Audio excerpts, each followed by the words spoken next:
So this is a place that we came for the first drive. It was February 11th, 2018, and this is where Need2Drive started.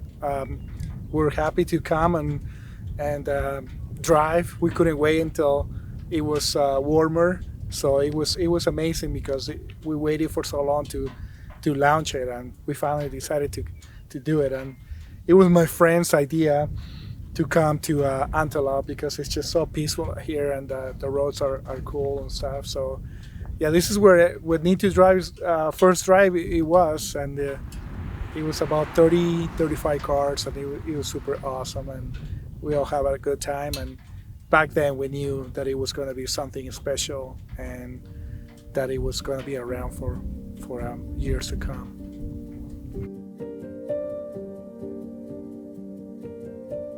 The big motivator was passion. I had a lot of passion for cars and people, and to share the love and passion for cars. We want people to share that love and passion for cars. So passion play a big role. I wouldn't be doing what I'm doing without passion. My name is Ismael Utrilla, but everybody calls me Ish, so I go by Ish. So my background is, I'm from Lima, Peru. I grew up in Lima. So what brought me to Utah was basically what most people face in their own countries, trying to escape unemployment and corruption and terrorism and many things, poverty, coming to America for the American dream, to have a better life, to have freedom, and to have the basic needs that every human being should have. So my interest in cars started since I was a kid, like most kids, I believe. We all play with cars. It's something that we're so passionate about when growing up, and just see a car and we all freaked out. So I started my interest in cars when I was very little. I love cars. We all love fast cars and beautiful designs. And when I came, I have a little bit of money to start. And funny enough, the money I should be spending in other things, like most people, like dishes and whatnot. My first thing was to buy a car. You need a car. Here in Utah, you need a car to get around. You need a car to go to work. You just need a car. It doesn't have to be a fancy car, but you need a car to get around. So my very first car, it was a Mazda RX-7. I guess old Mazda's still giving him a lesson or two. Rotary engine, it was manual, 1987. The headlights would pop, and it was red, and that car got me in a lot of trouble. But I started Need2Drive with my Porsche Panamera Turbo.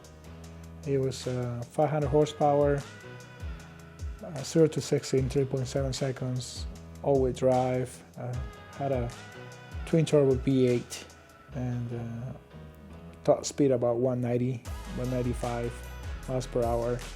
So it was a fast car for the family, for your friends, for four people, four-door sedan that can go really fast. So what made me start Need2Drive was back in 2016, I met James Stratman. In March 2016, he invited me to go on a drive with him and a few friends. And back then, I'd never been on a drive. I'd never been with other supercars or with exotic cars. So I didn't know what was to expect because I never done it. And I went on a drive. It was organized and put together by himself. He just purchased his Gallardo in 2015. I think it was October or something. He took me on the first drive, and it blew my mind. It was something I never done. I never experienced, and going with other cars on the road, it's something so amazing. You feel like a rock star. You feel like you are with people that connects with you. And until then, I never knew what it was, and I was hooked. in the very first drive, I thought, wow, I want to do this again. This is very cool. That you go out with your friends and go on a drive, and then you get to see those cars. And also, the little kid in me was, I actually kind of I love seeing those cars on the road. I can only imagine what it's like for kids to see it. If you're lucky enough to see them, it's breathtaking to see a few supercars on the road, you know, on a convoy, on a rally. It's super, super, super amazing. We had a rough year with the pandemic in 2020. It was tough in so many ways. Being locked down, and you know, it makes you depressed, I believe, I think.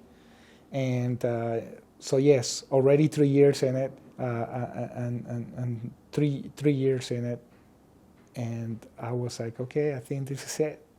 I don't want to do it anymore. I think I've done everything. I have accomplished everything. I have created a supercar community. I have done events. I have done car shows. I have done many things. And I was like, you know, and I start seeing people doing drives and things and events and car shows. And I was like, it's time for them to shine. It's time for them to do something. It's time for other people to take over what I started. Well, of course, you know, back then when we started, it was so small. So yeah, it was last year, 2021, the beginning of the season. I didn't want to do it anymore. I was like, you know, I'm done. It's a lot of work. It's a lot of hours, and you don't really you do it for passion. You do it for the love of cars. The car club is free. There's not a membership that you pay. So what made me keep going after thinking about quitting? I think just a thought in my head that there is people out there that they're never gonna get to experience a supercar drive, a really cool supercar drive, unless I put it together. That was something that I was like, I can't quit, because I want people to keep experiencing it. I want people to come and do what I have been doing for years. I'm looking for inspire the next generation, 100%. I'm looking for seeing kids seeing their first supercar, seeing their dream cars, sharing that moment with their family, with their fathers, with their dads sharing that moment with their kids, when they can see the passion that they have about them. You know, not everybody's into cars, but when you see those cars, it really changes your life.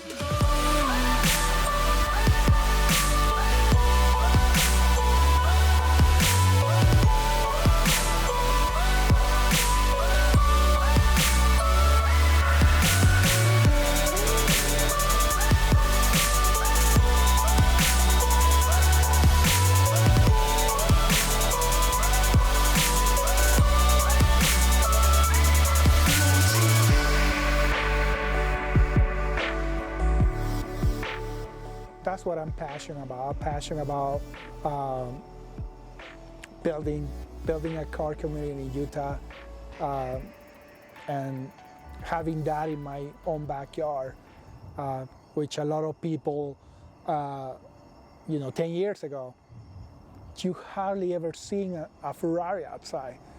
And to me, that was like, why? There's so many people here that have amazing cars. Why they're not outside? Why they're hit?